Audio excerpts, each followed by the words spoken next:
हमारे इस channel know basics पे आपका फिर से बहुत बहुत स्वागत है। अकबर के इतिहास से जुड़ा हुआ ये तीसरा और अंतिम वीडियो होगा। इसके बाद मुगल शासन प्रशासन से जुड़े हुए अन्य वीडियो भी आएंगे। जहांगीर, शाहजहां और औरंगजेब से जुड़े हुए, उसके बाद मुगल प्रशासन और कला संस्कृति से जुड़े हुए। अकबर का काफ़ी महत्वपूर्ण रोल है मुगल शासन में, तो उससे संबंधित ये तीसरा वीडियो है और अंतिम वीडियो भी होगा। तो आज के वीडियो की जो हम शुरुआत करेंगे उसमें शुरुआत होगी सलीम के विद्रोह से। तो दोस्तों, अकबर का जब अंतिम समय आता है, जब उसके शासन का अंतिम दौर चल रहा होता है, तो उस समय उसके बेटे सलीम ने, अर्थात जो बाद में जहांगीर के नाम से मशहूर हुआ, तो सलीम ने विद्रोह कर दिया। विद्रोह करने का मुख्य रूप से दो तीन कारण थे। जो पहला कारण होता है वो होता है अनारकली से प्रेम। जहांगीर जब करीब 13-14 साल का ही होता है, तो अकबर के दरबार में रहने वाली एक नर्तकी अनारकली होती है, उससे उसे प्यार हो जाता है। अब यहाँ पे समस्या ये आ रही थी कि अनारकली के अकबर के साथ भी संबंध थे और अनारकली सलीम से उम्र में काफ़ी बड़ी होती है। तो अकबर नहीं चाहता कि सलीम अनारकली के प्यार में पड़े। अब इसके लिए अकबर क्या करता है कि वो अनारकली को उससे दूर कर देता है। लाहौर के क्षेत्र में वो चली जाती है, भेज दिया जाता है और वहीं पे उसकी मृत्यु भी हो जाती है। हालांकि फिल्मों में तो कुछ अन्य तरीकों से दिखलाया गया है। फिल्मों में बहुत ग्लैमरस अंदाज में फिल्में बनाई जाती है जो वास्तविकता से काफ़ी हटकर होती है। तो मुगले आजम फिल्म में जो दिखलाया गया वो वास्तविक कहानी नहीं है कि अनारकली को दीवारों में चिनवा दिया गया। ऐसे कुछ प्रमाण नहीं मिलते हैं। तो उसके प्यार को जब उस सलीम से दूर कर दिया जाता है, तो सलीम के मन में एक द्वेष की भावना आती है अकबर के प्रति। तो वो द्वेष आगे जाकर एक विद्रोह का रूप लेता है। इसका कारण भी एक बनता है। दूसरा कारण जो बनता है वो होता है कि अकबर का शासनकाल काफ़ी लंबे समय तक चलता है। वो करीब 50 साल तक शासन करता है। तो ऐसे में जहांगीर को ये लगता है कि वो भी तब तक वो जो है, जहांगीर की उम्र भी 30 के पार हो जाती है, तो उसे लगता है कि राजा बनने का ये मेरा सबसे सही उम्र है, अब मुझे राजा होना चाहिए। तो ऐसी स्थिति में वो विद्रोह करता है। तीसरा जो कारण होता है कि अकबर के दो अन्य बेटे भी होते हैं। एक होता है मुराद और दूसरा दानियाल। तो दानियाल को दक्षिण का सूबेदार बनाया जाता है, या वायसराय कह लें कि बना दिया जाता है। जब दानियाल को दक्षिण का वायसराय बना दिया जाता है, तब जहांगीर के मन में ये भावना आती है कि कहीं दनियाल को ही अगला राजा न बना दिया जाए। तो ये सब चीज़ें अकबर जहांगीर के मन में आती है, जिसके वजह से वो विद्रोह करता है। और वो 1599 से लेकर 1604 ईस्वी तक का जो समय होता है, इस पीरियड में जहांगीर का या सलीम का विद्रोह होता है। विद्रोह के रूप में वो क्या करता है, तो बिहार और बंगाल से जो शाही खजाना आ रहा होता है उसकी वो लूट कर लेता है। अनेक अधिकारी होते हैं जो अपनी मन मर्जी के अनुसार वो उनको नियुक्त करता है, उनको अपने लोगों को ऊंचे पदों पर बिठाने लगता है। ऐसे वो अजमेर का कह ले तो वो सूबेदार बनाया गया था, और अकबर ने उसे मेवाड़ पर नियंत्रण स्थापित करने के लिए मेवाड़ जाने को कहा था। तो जहांगीर मेवाड़ नहीं जाता है, बल्कि वो इन सब चीज़ों में लग जाता है। इलाहाबाद में वो जाकर बैठ जाता है, इलाहाबाद के किले में। उसके बाद अकबर उसके एक दोस्त शरीफ को भेजता है जहांगीर को समझाने के लिए, लेकिन वो उसे समझाने में असफल होता है। उसके बाद अकबर अपने सबसे बुद्धिमान व्यक्तियों में से एक अबुल फजल को समझाने के लिए भेजता है। अब सलीम क्या करता है कि अबुल फजल की भी 1602 ईस्वी में हत्या करवा देता है, और वो हत्या अपने जो नज़दीकी एक मित्र होता है जहांगीर का, बुंदेला सरदार, जिसे वीर बुंदेला सरदार के नाम से भी जाना जाता है, बीर सिंह बुंदेला उसका नाम होता है, तो यही अबुल फजल की हत्या कर देता है। जब अबुल फजल की हत्या हो जाती है उसके बाद अकबर बहुत ज़्यादा आग बबूला हो जाता है कि सलीम तो आपे से बाहर चला गया वो पूरी तरीके से। तो एक समय अकबर ये निर्णय ले लेता है कि सलीम के जितने भी दोस्त हैं सारे दोस्तों की वो हत्या करवा देगा। लेकिन अंततः परिस्थितियां कुछ इस तरीके से बनती है कि 1603 ईस्वी में जहांगीर की पहली पत्नी मानबाई आत्महत्या कर लेती है। वो भी जहांगीर के अधिक शराब पीने और अन्य जो उसकी गतिविधियां थी इन सब चीज़ों से परेशान होकर आत्महत्या कर लेती है। उसके बाद मुराद जो उसका एक सौतेला भाई होता है जहांगीर का, वो भी दक्षिण के अभियान में मारा जाता है। उसके बाद एक और जो भाई होता है सौतेला भाई दानियाल, उसकी भी मृत्यु 1604 ईस्वी में हो जाती है। तो अकबर के मन में ये चीजें चलने लगी थी कि दानियाल को अपना उत्तराधिकारी बनाएगा। वो सलीम से इतना ज़्यादा दुखी हो चुका था। तो जब 1604 ईस्वी में दानियाल की भी मृत्यु हो जाती है, 1604 में जहांगीर की जो दादी होती है अर्थात अकबर की जो माँ होती है उनकी भी मृत्यु हो जाती है। तो इस प्रकार से जहांगीर के मन में कुछ एक प्रेम जागता है अकबर के प्रति या अपने परिवार के प्रति, और उसे अब लगता है कि उसके तो अब कोई भाई भी बचे हुए नहीं रह गए हैं, तो वो राज्य का जो अगला जो वारिस होगा वो एकमात्र वही है, तो वही राजा बनेगा। तो अपना वो विद्रोह समाप्त कर देता है और अंततः 1605 में अकबर अपने मरने से पहले सलीम को अपना उत्तराधिकारी नियुक्त करता है और इस प्रकार से जहांगीर अगला राजा बन जाता है। 1605 ईस्वी में इस विद्रोह की वजह से अकबर इतना ज़्यादा दुखी होता है कि वो शोक में रहने लगता है, और शोक में रहने की वजह से ही उसे एक बीमारी की अवस्था में पहुंच जाता है और अंततः अकबर की 1605 में मृत्यु भी हो जाती है। हालांकि अकबर की मृत्यु अतिसार नामक बीमारी से हुई थी, जिसे पेचिश भी कहा जाता है। तो इस प्रकार से सलीम का विद्रोह होता है और अंततः वो समाप्त भी हो जाता है। अब हम आते हैं अकबर ने जो नीतियां अपनाई, धार्मिक नीति, सामाजिक नीति, भूमि सुधार से संबंधित उन नीतियों को देखते हैं। तो सबसे पहले धार्मिक नीति और सामाजिक जो नीति अपनाई, इसमें अकबर का पूरी तरीके से सहिष्णुता का भाव था। वो सभी धर्म और सभी जाति, सभी वर्गों को साथ लेकर चलने की कोशिश करता था। एक सहिष्णु राजा था। हालांकि उसकी महानता पर कई जगह अंगुलियां उठती हैं, क्योंकि उसने कई ऐसे काम किए थे। तब भी अकबर के द्वारा बहुत सारे कदम ऐसे उठाए गए थे जो उसे महान बनाते हैं। वो कदम कौन कौन से हैं? तो वो कदम मुख्यतः सामाजिक और धार्मिक जो नीतियां अपनाई वही थे। तो सबसे पहले तो 1562 ईस्वी में आपको पता होगा कि अकबर जो है हरम दल के प्रभाव से बाहर निकलता है। उसके बाद अच्छे काम करना शुरू करता है। 1562 में दास प्रथा की समाप्ति कर देता है और गौ हत्या, जो कि मुख्य रूप से पंजाब में किया जाता था, गौ हत्या पर भी रोक लगा दिया जाता है। तो दास प्रथा एक बहुत जमाने से चली आ रही प्रथा थी। फिरोज शाह तुगलक के समय में दासों की संख्या सबसे ज्यादा थी। तो युद्ध बंदियों को दास बनाने पर रोक लगा दी गई या अन्य तरीके से भी दास बनाने पर रोक लगा दी गई। 1563 ईस्वी में तीर्थ कर की समाप्ति की गई। तीर्थ यात्रा पर हिंदू जो तीर्थ यात्रा करते थे तो उस पर एक कर लगता था, तो वो तीर्थ कर कहलाता था। तो अकबर क्या होता है कि मथुरा में जाता है तो वहाँ ये चीजें वो देखता और समझता है। उसके बाद इस तीर्थ कर को समाप्त कर देता है। 1564 ईस्वी में सबसे मशहूर जो उसका फेमस जो कदम है कि जजिया कर को समाप्त कर देता है और उसी साल बाल हत्या पर भी रोक लगा देता है। बाल हत्या की जो समस्या थी ये मुख्यतः राजपूतों में थी।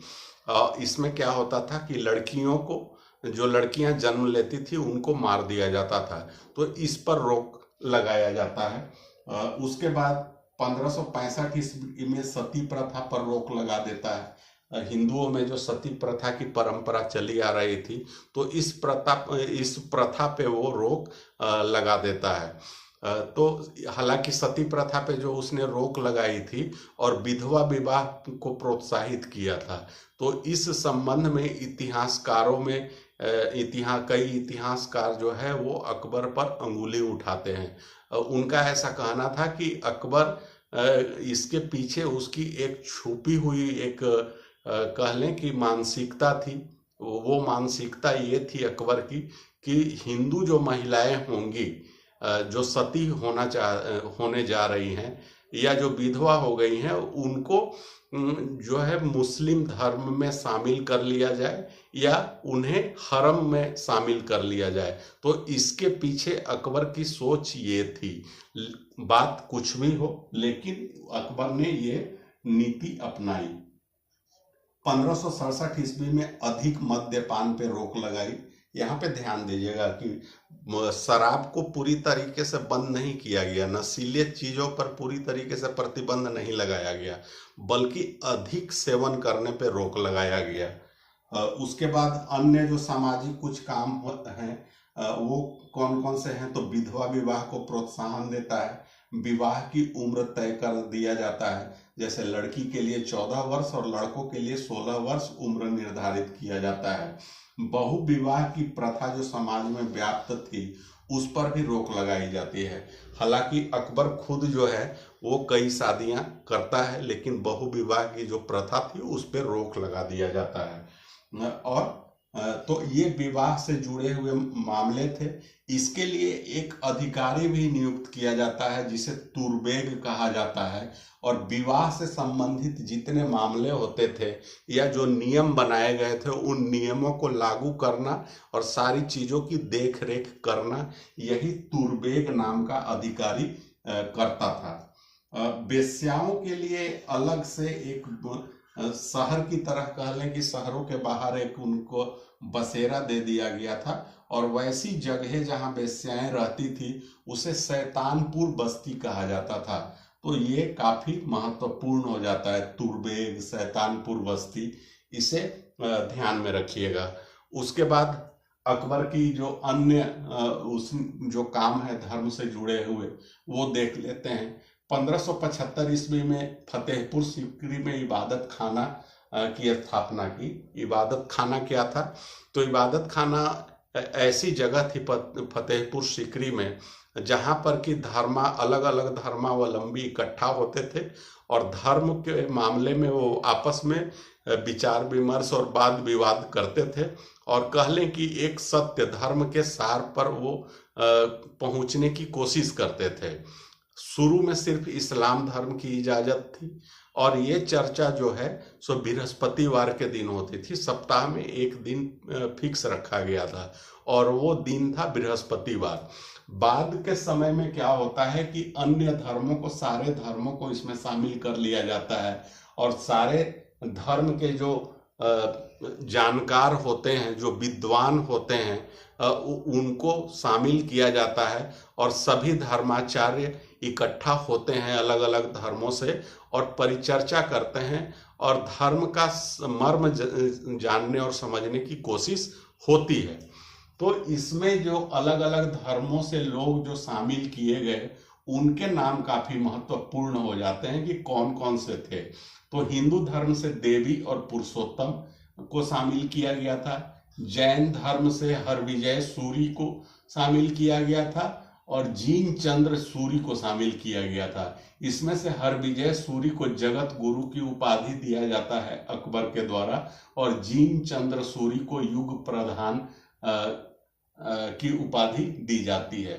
पारसी धर्म से शामिल होते हैं दस्तूर जी और मेहर जी। ईसाई धर्म से एक बीबा और मोनसेरात, ये शामिल होते हैं। अब यहाँ पे देखिए कि अकबर के दरबार में ईसाई पादरी भी आते हैं, 3 बार आते हैं ईसाई उसके दरबार में। एक बार एक बीबा जो है यही आते हैं, दूसरी बार मोनसेरात आते हैं, और ये 1580 ईस्वी में एक बीबा सबसे पहली बार आते हैं। उसके बाद अन्य धर्म धर्मों के प्रति नीति क्या थी, तो अकबर की नीति सहिष्णुता वाली थी। सिखों के लिए भी उसने किया। तो वो क्या किया, तो सिख गुरु जो अमरदास होते हैं, उनकी बेटी होती है भानी बीवी, उसको जब दर्शन मिलने जाता है अमरदास से, तो उनकी बेटी को कुछ जमीन जो है वो दान में देता है। फिर अगले गुरु जो सिखों के होते हैं रामदास, उनको भी जमीन दान में दिया जाता है और उसी जमीन पर स्वर्ण मंदिर बनाया जाता है। अमृतसर शहर की स्थापना होती है। वल्लभाचार्य के बेटे होते हैं विट्ठल दास। विट्ठल दास को अकबर जागीर प्रदान करता है जैतपुर में और गोकुल में। तो ये भी काफी महत्वपूर्ण है। उसके बाद अकबर के बारे में अगर कहा जाए तो वो सबसे ज्यादा अगर प्रभावित था तो सूफी धर्म से प्रभावित था। सूफी परंपरा में जो चिश्ती धारा है, जिसके अलग अलग जो धाराएं हैं सूफी की सिलसिले हैं, उसमें चिश्ती सिलसिला से वो सबसे ज्यादा प्रभावित था। और इसके बाद जो वो प्रभावित था वो पारसी धर्म से प्रभावित था, और पारसी धर्म से प्रभावित होकर ही वो झरोखा दर्शन, तुलादान की वो शुरुआत करवाता है। तुलादान में क्या होता है कि राजा को तराजू पर बैठाकर उसके बराबर वजन का सोना तौला जाता है और उस सोने को लोगों में दान कर दिया जाता है। इसे तुलादान कहा जाता है। झरोखा दर्शन में क्या होता था कि सप्ताह का एक दिन निश्चित कर दिया जाता था और उस समय राजा जो है महल के ऊपर किसी खास जगह बनाई जाती थी। राजा या रानी या राज परिवार से जुड़े हुए अन्य लोग जो होते थे वो जनता के सामने उपस्थित होते थे, दर्शन देते थे। उसे ही झरोखा दर्शन कहा गया। तो ये परंपरा शुरू की। सिजदा और पाबोस की प्रथा भी अकबर ने फिर से शुरू की। इसके पहले बलबन ने सिजदा और पाबोस की परंपरा शुरू की थी। तो सिजदा और पाबोस क्या होता है, इसको हम ऑलरेडी डिस्कस कर चुके हैं। अब हम आते हैं 1519 में महजर की घोषणा की। महजर को कहीं कहीं मजहर भी लिखा जाता है। तो महजर की घोषणा की। इसमें क्या था कि जो अलग अलग जो धर्माचार्य अलग अलग धर्मों से आते थे, तो उनका जो वाद विवाद और डिस्कशन चलता था, तो उसका जो थर्ड अंपायर कह लें तो अकबर होता था। अकबर को बनाया गया कि वो निर्धारित करे कि कौन सा मत सही है। इसे ही महजर कहा गया। और इसके लिए अकबर ने उपाधियां भी दी गई। अमीर उल अमीन की उपाधि धारण करता है अकबर। उसके बाद आदिल की भी अमीर उल आदिल भी कहा गया। अर्थात वो एक थर्ड अंपायर की भूमिका में था। और ये जो महजर का जो दस्तावेज बनाया गया था, इस पर एक काजी थे जिनका नाम शेख मुबारक होता है, उनका हस्ताक्षर भी होता है।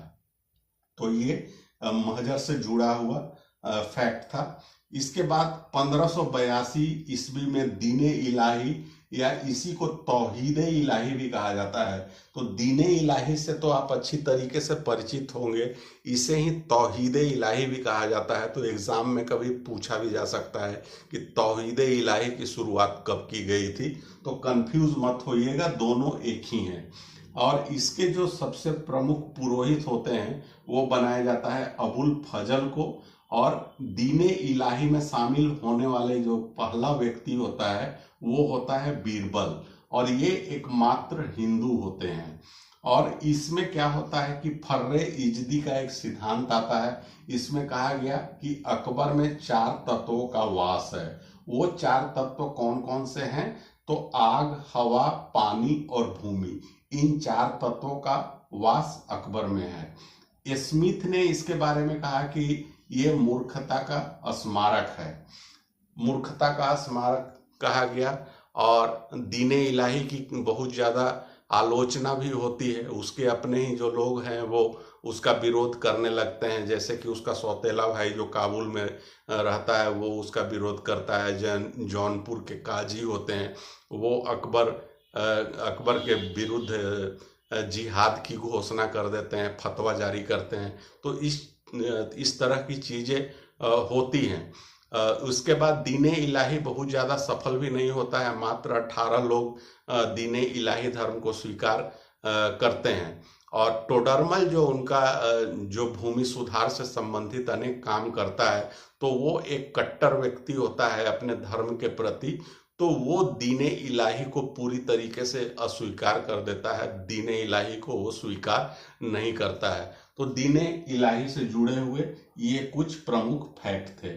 1583 ईस्वी में अकबर एक संवत की शुरुआत करता है जिसे इलाही संवत के नाम से जाना जाता है।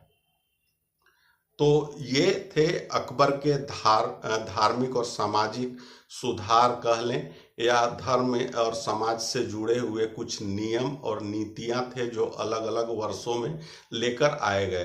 तो ये जो भी अलग अलग आप वर्ष देख रहे हैं कि अलग अलग वर्षों में कौन कौन सी चीजें लाई गई, ये काफी महत्वपूर्ण है। अब हम आते हैं अकबर की सबसे जो फेमस नीति है वो है मनसबदारी व्यवस्था, और इसकी शुरुआत हुई थी 1570 ईस्वी में। तो मनसबदारी व्यवस्था क्या है? तो ये एक सैन्य पदानुक्रम है और ये चंगेज खां की दशमलव प्रणाली से प्रभावित है। पदानुक्रम क्या होता है? हायरार्की। जैसे कि आप आर्मी में जाएंगे या किसी भी जो खास पुलिस में जाएंगे तो एक हायरार्की चलता है, पदानुक्रम। जैसे सिपाही, सिपाही से ऊपर हवलदार, उसके ऊपर सब इंस्पेक्टर, फिर इंस्पेक्टर, फिर डीएसपी, फिर एसपी, डीआईजी, आईजी, ऐसे करके डीजीपी तक जाता है। वैसा ही सेना में भी चलता है। सेकंड लेफ्टिनेंट से ऑफिसर्स की शुरुआत होती है, सेकंड लेफ्टिनेंट, लेफ्टिनेंट, उसके बाद अलग अलग होते हैं, ब्रिगेडियर, कर्नल, लेफ्टिनेंट कर्नल, उसके बाद जनरल। तो उसी तरीके का ये पद है जो कि मुख्यतः सेना से संबंधित है, और यह दो प्रकार का होता था। इसमें जात और सवार। जात में क्या होता था कि व्यक्तिगत पद दिए जाते थे। व्यक्तिगत, अब यहाँ पे आपको कंफ्यूजन होता होगा कि कई लोगों को मनसबदारी दी गई, 2000 का मनसब, 7000 का मनसब। जैसे कि सर टॉमस रो जो आते हैं, या कैप्टन हॉकिंस आता है, उसे इंग्लिश खान की उपाधि दी जाती है जहांगीर के द्वारा। तो वो क्या एक सैन्य अधिकारी था? तो वो सैन्य अधिकारी तो नहीं था, फिर भी उसे बाहर के लोगों को भी मनसब दिया जा रहा है, तो वो तो सैन्य अधिकारी नहीं है। तो इसे आप इस तरीके से समझिए कि कई लोगों को जो है सेना से संबंधित पद दिए जाते हैं। जैसे कि आप उदाहरण के लिए आज के समय में ले सकते हैं कि महेंद्र सिंह धोनी को लेफ्टिनेंट कर्नल का एक रैंक दिया गया। तो वो क्या है? वो एक मानक ये है, स्टैंडर्ड, जिसको कि सेना ने उसे विभूषित किया है। लेकिन वो ऐसा नहीं है कि उस रैंक पे वो सेना में काम कर रहा है, बल्कि उस रैंक के बराबर सेना वाले लोग भी उसको वैल्यू दे रहे हैं। ये चीजें हैं, मानद उपाधि है, कपिल देव को दी गई थी। तो उसी तरीके की चीजें यहाँ भी होती है। दो चीजें यहाँ पे हैं। एक तो है कि जात, जिसमें किसी व्यक्ति का व्यक्तिगत पद या उसका वजन क्या है, किस रैंक का है, वो है। दूसरा एक है सवार। तो सवार को क्या होता है कि इसमें पद भी होता है और साथ में उसे एक टास्क भी दिया जाता है कि जितने का मनसब प्रदान किया गया है उसको उसी अनुसार से सेना रखनी होगी। जो छोटे मनसब होंगे, छोटी सेना रखनी होगी। अब उसमें सारे चीज तय किए जाते थे कि सैनिकों की संख्या कितनी रखनी है, घोड़ों की संख्या कितनी होगी, हाथियों की संख्या कितनी होगी, अगर ऊंट हैं तो ऊंटों की संख्या कितनी होगी। तो इन सब चीजों के, सारी चीजों की जो संख्या है उसका निर्धारण होता था। तो ये सवार के केस में होता था। तो सैन्य से जुड़ा हुआ ये व्यवस्था थी। अब सेना से संबंधित उस समय और क्या क्या चीजें थी? तो घोड़े दागने की प्रथा चलती थी। अलाउद्दीन खिलजी के द्वारा यही प्रथा अपनाई गई थी, घोड़े दागने की शुरुआत की गई थी। हुलिया विवरण, सैनिक जो भी भर्ती किए जाते थे उनके बारे में पूरा विवरण रखा जाता था, और गुप्तचर व्यवस्था को मजबूत किया गया था।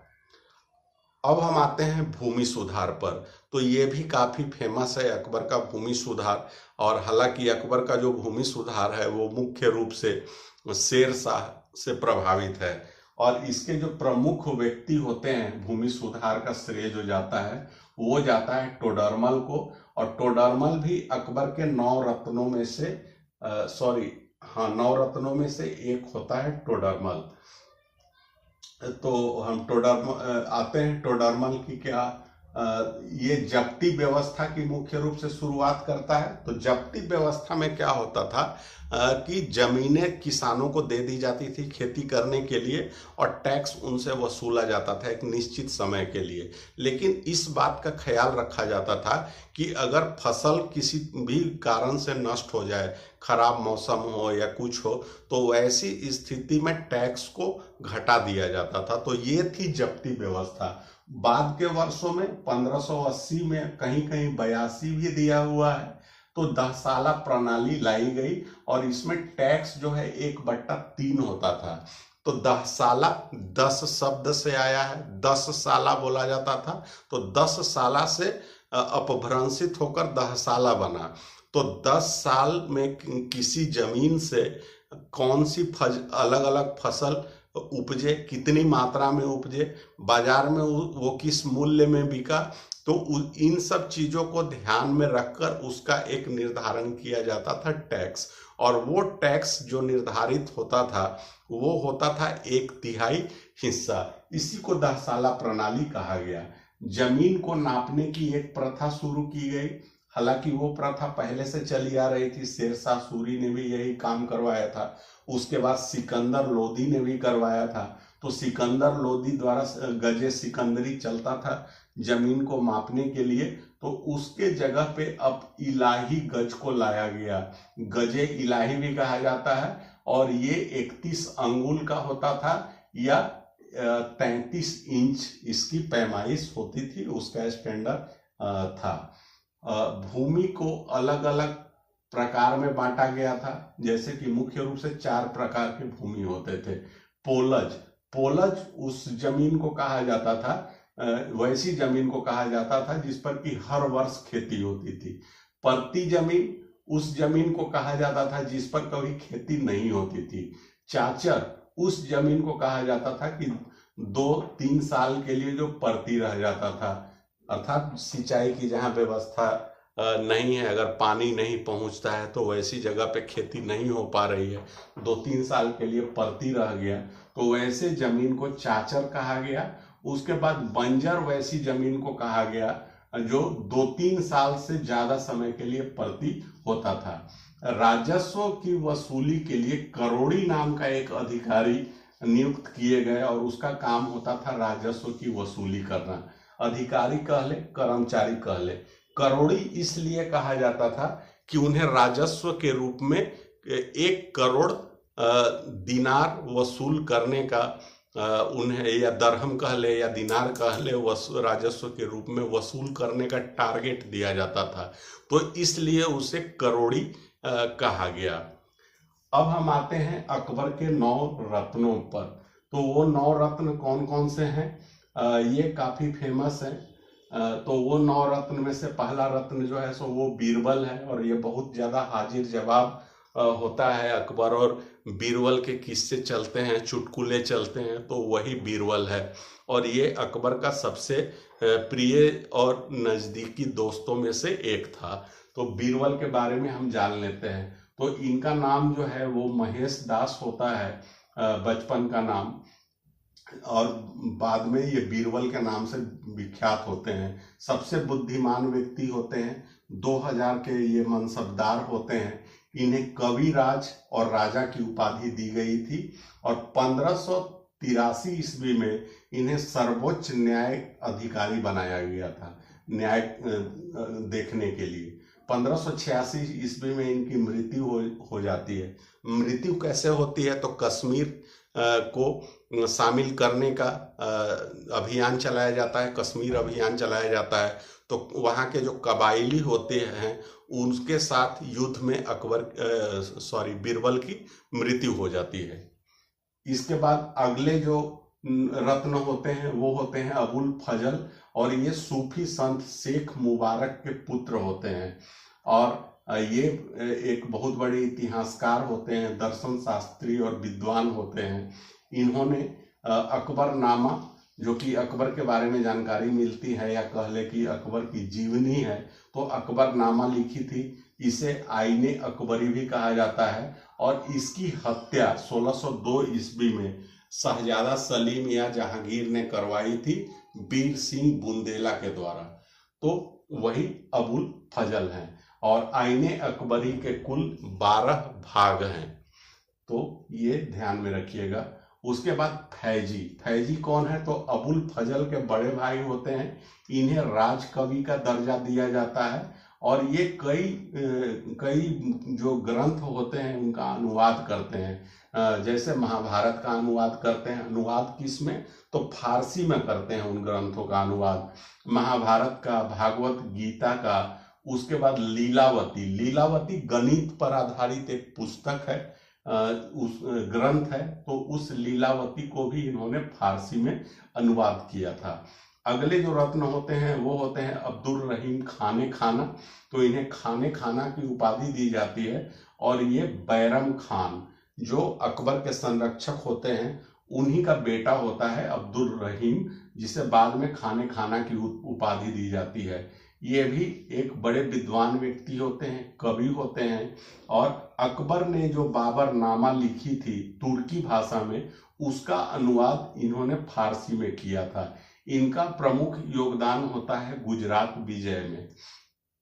तानसेन, तानसेन एक संगीतज्ञ होते हैं और इनका जन्म ग्वालियर में होता है। अंतिम समय में ये इस्लाम धर्म को स्वीकार कर लेते हैं और ये एक महान संगीतज्ञ होते हैं। ध्रुपद गायन की शुरुआत इन्होंने ही की थी। और इनके कई जो हैं सो कह ले कि रचना, संगीत से संबंधित कई रचनाओं का इन्होंने सृजन किया था। जैसे मियाँ की टोढ़ी, मियाँ की मल्हार, मियाँ की सारंग।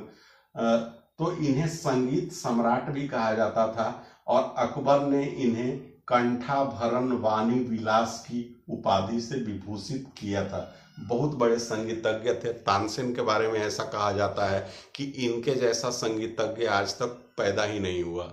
और ये भी कहा जाता है कि ये जब राग मल्हार गाते थे तो बारिश होने लगती थी। इनकी राग में इतनी ज़्यादा शक्ति थी। तो तानसेन, तानसेन के बाद अगले व्यक्ति जो होते हैं नवरत्नों में, वो होते हैं मानसिंह। इसके बारे में हम अच्छी तरीके से जान चुके हैं। ये भगवान दास के बेटे होते हैं। आमेर के राजा होते हैं भगवान दास। भगवान दास के जो है सो वो कौन होता है? तो अकबर का साला होता है। और उसके बाद जो होते हैं राजा भारमल, भारमल का बेटा भगवान दास और भगवान दास का बेटा मानसिंह। तो ये एक प्रमुख सेनापति होता है। और अकबर के जितने अभियान होते हैं उन अभियानों का अधिकतर जगहों पर इसने सफल संचालन किया। बंगाल पर, बिहार पर, उड़ीसा पर नियंत्रण स्थापित किया, मेवाड़ पे नियंत्रण स्थापित किया। तो जहां भी अकबर को लगता है वहां पे मानसिंह को भेजा जाता है।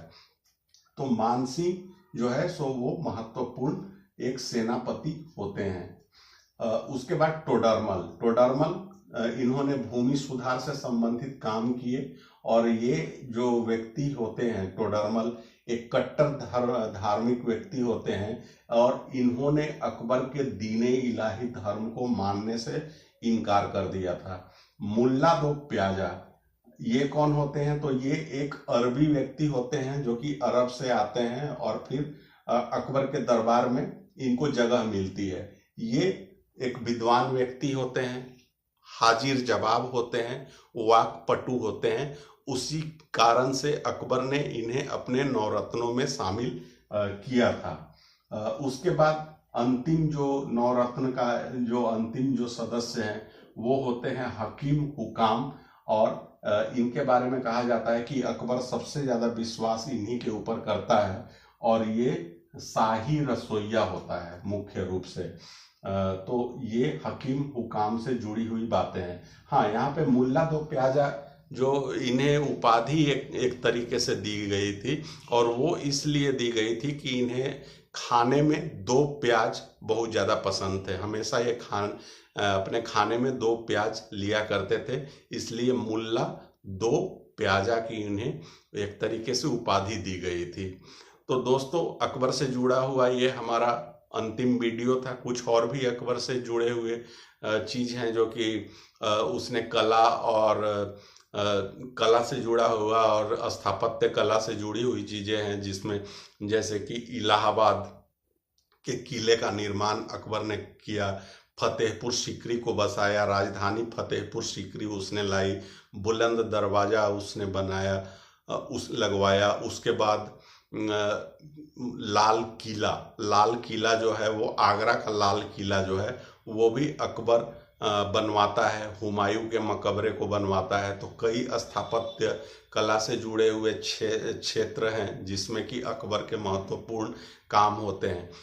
उसके बाद इसके समय में जो चित्रकार होते हैं उनको भी प्रश्रय मिलता है, और प्रमुख जो चित्रकार होते हैं वो होते हैं दसवंत, बसावन, मंसूर। तो ये प्रमुख चित्रकार होते हैं, इनको भी प्रश्रय दिया जाता है, मिलता है। तो ये सारी चीज़ें हम देखेंगे एक जब मुगल पीरियड पर, पूरे मुगल पीरियड पर कला और संस्कृति की जब हम डिस्कस करेंगे, उस समय इन सारी चीज़ों को कवर कर लेंगे। तो उम्मीद करता हूँ कि आज का ये वीडियो आपको अच्छा लगा होगा, पसंद आया होगा। अगर अच्छा लगा हो तो इससे आप अन्य लोगों तक शेयर करिए, खास करके स्टूडेंट्स तक। इस चैनल को सब्सक्राइब कर लीजिए, नोटिफिकेशन की घंटी जरूर से बजा दीजिए। साथ में कोई चीज़ अगर अच्छा लगा हो या खराब भी लगा हो तो दोनों ही चीज़ें आप कमेंट के रूप में लिखिए, डालिए। फिर से मिलते हैं नेक्स्ट वीडियो में, तब तक के लिए धन्यवाद।